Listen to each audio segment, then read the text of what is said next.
Oh my goodness. Jebediah, you take my coat. It is just getting colder and colder in Florida. Can Mama have a drink? Oh, thank you so much, baby. Oh my God, this is so good, Jebediah, this kombucha. Hi, babies, it's me, Debbie with Debbie's Cornhole on the corner of you know and what. Ah, my babies, have I missed you. But you know, Debbie's got a lot busier since she started the YouTubes. Don't worry, babies. Today, I've got a real treat for you. We're going to be talking about my favorite thing in the world. And that is corn, babies.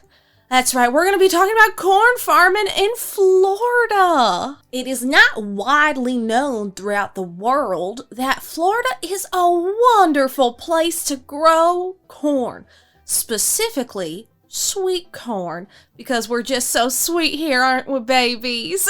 Now, as you know, corn farming in Florida did not become popular until a little recently. Now, I'm not saying I had anything to do with it, but I don't mind taking some of that credit. Now, babies, as you know, my farm is the original children of the corn. They are my children, and I love them dearly. Malachi, honestly, he's not that bad.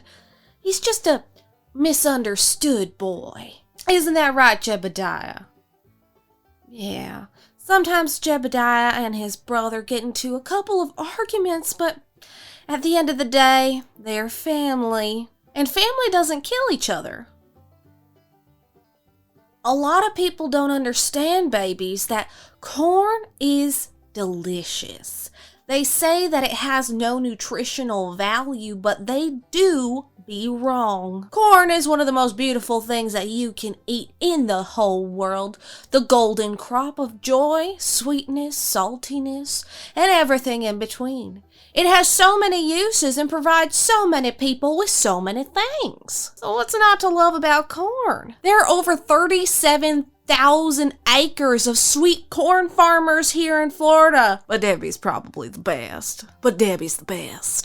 So let me tell you a fun little story about how corn farming became so famous here in the Sunshine State. Many years ago, there was a man named Steven. He decided to take a vacation down here in Florida. While he was here, he stopped by my farm for some corn. You know, his car broke down, so he decided to stay the night. I opened up my home. Of course, I could not just leave another human being stranded in the middle of Florida in the summer. That would just be ridiculous and rude. And you know, Debbie always says to be kind.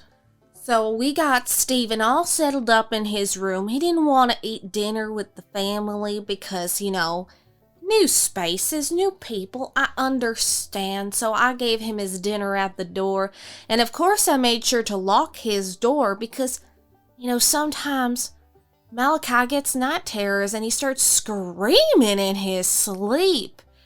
It could be quite terrifying if you're not used to it, but me being his mother, I of course knew exactly how to handle the situation.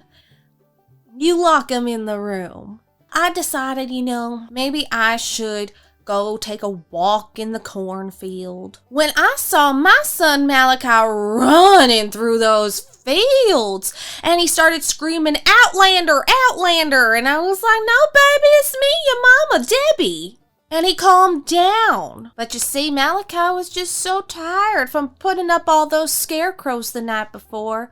You see, Malachi took very good care of his scarecrows because of how realistic they looked. They looked like real humans hanging up there. Oh, but they were just some straw. Right? Right.